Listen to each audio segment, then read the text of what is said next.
Shalom Alaikum Bapak Ibu, Saudara-saudari yang dikasihi di dalam Tuhan. Sebelumnya saya mengucapkan selamat hari Minggu, selamat beribadah dan melayani Tuhan. Mari kita berdoa. Bapa, di dalam nama Tuhan Yesus, terima kasih untuk kesempatan ini. Kami akan belajar firman-Mu. Roh Kudus, tolong kami supaya kami bisa memahaminya. Dalam nama Tuhan Yesus, kami berdoa. Amin. Bapak, Ibu, Saudara-saudari yang dikasihi dalam Tuhan, hari ini Minggu 2 Mei 2021, kita akan belajar dari Filipi pasal yang kedua, ayat 5-8. Filipi pasal yang kedua ayat 5-8. Judulnya adalah memaknai kata kenoo, kenosis dalam kehidupan bersama. Memaknai kata kenoo, kenosis dalam kehidupan bersama. Kenoo dan kenosis adalah kata Yunani. Kenoo itu artinya mengosongkan diri. Ini bentuk kata kerja ya. Kalau kenosis itu berarti pengosongan diri. Bapak Ibu Saudara-saudari yang dikasihi dalam Tuhan, kata ini dikenakan kepada Tuhan Yesus. Khususnya kenoo ya. Dikenakan kepada Tuhan Yesus di Filipi pasal 2 ayat yang ke-7. Apa maknanya? Mari kita lihat makna dari kata kenoo, kenosis ini di dalam penerapan, ya, sekaligus penerapan di dalam kehidupan kita sebagai orang percaya secara bersama-sama. Paling tidak saya menemukan 3 makna dari kata kenoo, kenosis ini. Yang pertama, kadang kita harus membatasi diri karena kenoo, kenosis berarti membatasi diri. Saya ulangi, kadang kita harus membatasi diri karena kenoo, kenosis itu berarti membatasi diri. Kita membaca ayat yang ke-5 dan 6. Demikian. Hendaklah kamu dalam hidupmu bersama menaruh pikiran dan perasaan yang terdapat juga dalam Kristus Yesus, yang walaupun dalam rupa Allah tidak menganggap kesetaraan dengan Allah itu sebagai milik yang harus dipertahankan. Paulus memperlihatkan kepada kita keberadaan Yesus yang sesungguhnya. Di sini dikatakan yang walaupun dalam rupa Allah, itu keberadaan Yesus. Dalam rupa Allah. Kata rupa dalam bahasa Yunani dipakai kata morphe. Itu bisa berarti bentuk, bisa berarti kondisi, bisa berarti natur, atau juga karakter. Intinya adalah bahwa Yesus adalah Allah. Yesus adalah Allah. Kemudian kata yang kedua yang dipakai Paulus di sini adalah tidak menganggap kesetaraan dengan Allah itu. Kesetaraan dengan Allah. Kata kesetaraan secara literal itu dipakai kata isos, ya, artinya sama atau sederajat. Jadi dengan dua kata ini kita tahu keberadaan Yesus yang sesungguhnya itu sebenarnya benar-benar Allah, begitu ya. Benar-benar Allah. Dalam rupa Allah, dalam kondisi, dalam natur, dalam karakter Allah. Setara dengan Allah, sama sederajat. Itu menunjukkan bahwa Yesus benar-benar Allah. Ini secara kualitas maupun kuantitas, gitu ya. Jadi kalau kita perhatikan di sini, maka kita, ya, kalau kita menyangkut pautkan dengan Trinitas itu masuk di sini. Bapak Yesus memang benar-benar Allah. Karena dia dalam rupa Allah, dalam bentuk, kondisi, natur, karakter, dan juga sederajat dengan Allah. Yesus benar-benar Allah. Tapi perhatikan, Yesus tidak menampakkan natur itu sepenuhnya. Tidak menampakkan natur itu sepenuhnya. Di sini dikatakan menganggap kesetaraan dengan Allah itu sebagai milik yang harus dipertahankan. Jadi dia tidak mempertahankan itu. Artinya tidak menampakkan natur itu sepenuhnya. Tidak menampakkan. Ya tentu secara pribadi ya tidak bisa dihilangkan natur itu. Dia Allah ya Allah begitu, tetapi tidak menampakkan. Di sini kalimatnya adalah tidak mempertahankan. Ya, jadi natur itu tidak dipertahankan, artinya tidak menampakkan. Itu berarti sama saja dengan membatasinya. Membatasinya. Jadi sesungguhnya makna dari kenosis ini adalah pembatasan diri. Membatasi diri. Itu yang dilakukan oleh Yesus. Dia membatasi keberadaannya ini di hadapan orang lain. Jadi supaya apa? Supaya bisa bergaul dengan masyarakat, supaya bisa bincang-bincang dengan masyarakat, supaya bisa menjadi berkat bagi masyarakat. Oleh sebab itu dia membatasi diri. Kadang kita juga harus seperti itu. Kadang kita harus rela untuk membatasi diri. Karena kenosis memang membatasi diri. Bapak, Ibu, Saudara-saudari yang dikasihi dalam Tuhan, kita mungkin diberi kesempatan oleh Tuhan dan diberkati dengan akademik yang luar biasa. Kita mencapai gelar doktor mungkin, doktor teologi ya. Tapi kadang-kadang itu tidak diperlukan gitu ya. Ketika berbincang-bincang, coba aja Bapak Ibu bergaul dengan orang desa. Mana perlu itu gelar STH, MTH, JTH itu tidak perlu. Kalau bergaul dengan orang-orang percaya di desa misalnya, itu perlu dibatasi. Jadi jangan menonjolkan diri sebagai seorang dokter. Wah gitu ya. Ya saya melihat memang ya tidak salah, saya tidak menyalahkan ketika di medsos gitu. Ya, wah senang sekali kalau dipakai gelar-gelar ini nempel di dalam namanya itu. Senang sekali, tapi itu kadang-kadang perlu dibatasi. Kadang perlu dibatasi untuk bisa bergaul dengan orang lain, untuk bisa menjadi berkat dengan orang lain kepada orang lain, itu perlu dibatasi hal-hal semacam itu. Sekali lagi saya katakan tadi contohnya, Bapak Ibu tidak bisa memakai gelar-gelar itu di hadapan orang percaya di desa, itu tidak bisa. Tidak perlu dan tidak perlu memang. Dan itu perlu dibatasi. Walaupun secara pribadi ada itu gelar karena memang sudah mendapatkannya. Tetapi kalau dipakai di desa, misalkan di kebaktian di desa, wah dipakai pendeta begini-begini, dokter, itu nggak perlu ya, nggak nyambung buat orang desa. Orang desa itu sederhana, jadi kadang-kadang perlu membatasi diri. Atau harta, kekayaan, keuangan. Ya mungkin Bapak Ibu diberkati secara luar biasa dalam hal ini. Tapi seringkali kok itu tidak perlu diperlihatkan. Seringkali. Karena untuk bergaul dengan orang lain bahkan menjadi berkat bagi orang lain, hal-hal semacam itu perlu dibatasi. Jadi tidak perlu ditonjol-tonjolkan. Atau jabatan. Jabatan. Wah ya, jabatan ini ketua, ini ketua, ini ketua, ini banyak sekali. Kadang-kadang tidak perlu itu. Kadang-kadang tidak perlu. Mungkin kalau di hadapan ya instansi-instansi perlulah gitu. Wah, ini sebagai ketua ini, gelarnya ini, oke lah. Tetapi kalau bergaul dengan masyarakat itu saya rasa tidak perlu yang demikian itu. Perlu pembatasan. Jadi kadang-kadang kita harus rela untuk membatasi diri. Supaya apa? Supaya bisa bergaul dan menjadi berkat bagi banyak orang. Kita batasi keberadaan kita. Ya biarlah diri kita dan Tuhan yang tahu begitu.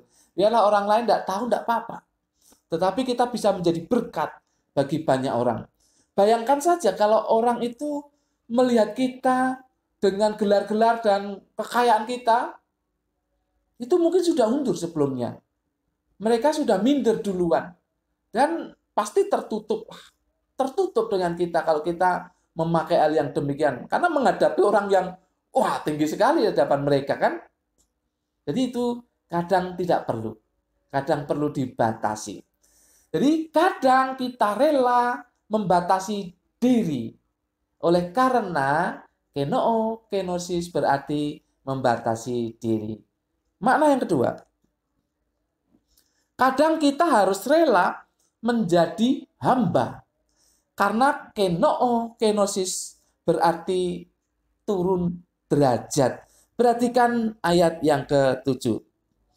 Melainkan telah mengosongkan dirinya sendiri dan mengambil rupa seorang hamba. Dan menjadi sama dengan manusia. Hamba, secara status Tuhan kita, Yesus Kristus, mengambil status sebagai hamba.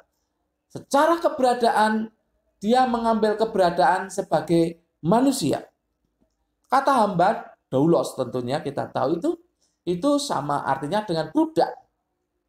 Budak berarti orang yang tidak mempunyai hak atas dirinya sendiri, yang melayani orang lain, mengabdi kepada orang lain. Kalau menjadi sama dengan manusia itu berarti naturnya. Maka kita tahu bahwa Yesus itu naturnya manusia. Walaupun dia juga punya natur Allah. Tapi dia mengambil natur manusia. Itu artinya kan turun derajat. Perhatikan. Posisi Yesus ada di surga. Statusnya itu sebagai Allah. Lalu kemudian turun menjadi manusia. Ini sudah turun derajat ini. Belum lagi turun lagi menjadi hamba. Ini luar biasa. Kenoo, kenosis itu berarti turun derajat. Turun derajat. Dia tidak pertahankan posisi yang tertinggi, yaitu sebagai Allah. Tetapi dia mengambil rupa seorang hamba menjadi sama seperti manusia. Turun derajat. Bapak, Ibu, Saudara-saudari yang dikasihi dalam Tuhan, kadangkala kita perlu berada di bawah. Dengan kerelaan diri, membawa diri di bawah. Kalau kita menjadi orang yang inginnya di atas, dihormati, dihargai, dijunjung tinggi, dipuji-puji, itu kita tidak bisa menjadi berkat bagi orang lain. Kalau kita inginnya seperti itu. Kadangkala kita harus turun. Berada di bawah. Bahkan menjadi doulos. Menjadi orang yang mengabdi. Menjadi orang yang melayani. Maka Tuhan Yesus katakan di dalam kitab Injil-Injil bahwa siapa yang terbesar itulah sebetulnya orang-orang yang mau merelakan diri berada di bawah. Yang menjadi pelayan. Itu kan kata Tuhan Yesus. Memang seperti itu. Kadang-kadang kita ini perlu untuk merendahkan diri di bawah, berada di bawah. Supaya apa? Supaya orang lain mau bergaul dengan kita. Supaya orang lain ya bisa berbincang-bincang, nyambung dengan kita. Beda kalau kita selalu inginnya di atas. Inginnya dihormati, dihargai, dipuja-puji oleh orang lain. Orang lain akan enggan, segan untuk berbicara dengan kita. Bagaimana mungkin kita bisa menjadi berkat bagi mereka kalau demikian. Oleh sebab itu kadang-kadang kita perlu turun. Perlu di bawah. Perlu menjadi doulos. Perlu melayani, mengabdi. Dalam keberadaan seperti itu, maka kita bisa bergaul dengan banyak orang. Menjadi berkat bagi mereka. Jadi, kadang kita harus rela menjadi hamba. Karena kenoo, kenosis berarti turun derajat. Kemudian yang ketiga, makna yang ketiga. Kita harus rela hidup dalam ketaatan. Karena kenoo, kenosis berarti taat kepada Bapa. Kita harus rela hidup dalam ketaatan. Karena kenoo, kenosis berarti taat kepada Bapa. Ayat 8. Dan dalam keadaan sebagai manusia, ia telah merendahkan dirinya dan taat sampai mati, bahkan sampai mati di kayu salib. Merendahkan diri di sini tidak sama dengan minder ya, beda sekali.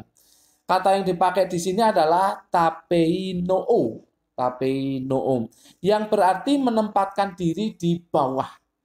Menempatkan diri di bawah dengan kesadaran penuh, menempatkan diri di bawah.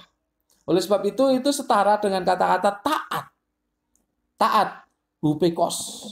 Itu memberi telinga untuk melakukan. Itu taat. Memberi telinga untuk melakukan. Bapak, Ibu, saudara-saudari yang dikasihi dalam Tuhan, di dalam pergumulan di Taman Getsemani, Yesus berkata, kalau mungkin cawan ini lalu daripadaku, tetapi bukan kehendakku, kehendakmu yang jadi. Itu doa kepada Bapa. Dan kemudian itu dilakukan. Dia taat akan kehendak Bapa.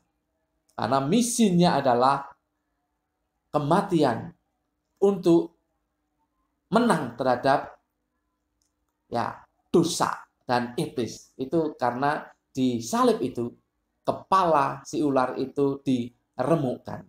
Jadi misinya seperti itu, kematian. Tapi Yesus taat luar biasa. Taat kepada kehendak Bapa. Itulah kenoo kenosis. Taat kepada kehendak Bapa, bukan kehendaknya sendiri. Maka Yesus katakan, aku kesini ini melakukan pekerjaan Bapa. Nah itu, kalau kamu menolak aku, berarti kamu menolak pekerjaan Bapa. Demikian, apa yang aku katakan, itu adalah yang dikatakan oleh Bapa. Itu kata-kata Yesus di dalam Injil-Injil. Karena dia taat kepada kehendak Bapa sampai mati, bahkan mati di kayu salib. Ini Paulus menegaskan di sini bahkan sampai mati di kayu salib. Itu kematian yang sangat mengerikan. Kita sudah pernah belajar itu. Penolakan terjadi dari langit dan dari bumi. Karena dia menggantung di antara langit dan bumi. Itu kematian yang sangat mengerikan. Tetapi itu wujud ketaatan dari Yesus kepada kehendak Bapa.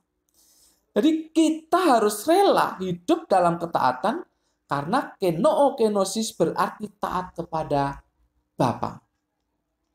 Ketaatan kita kepada otoritas yang ada di atas kita, terutama kepada Tuhan. Kemudian kepada pemimpin-pemimpin yang Tuhan tunjuk untuk memimpin kita. Kita harus taat. Itu namanya taat kepada otoritas. Bapak, Ibu, saudara-saudari yang dikasihi dalam Tuhan. Jadi kita sudah melihat makna dari kenoo kenosis itu.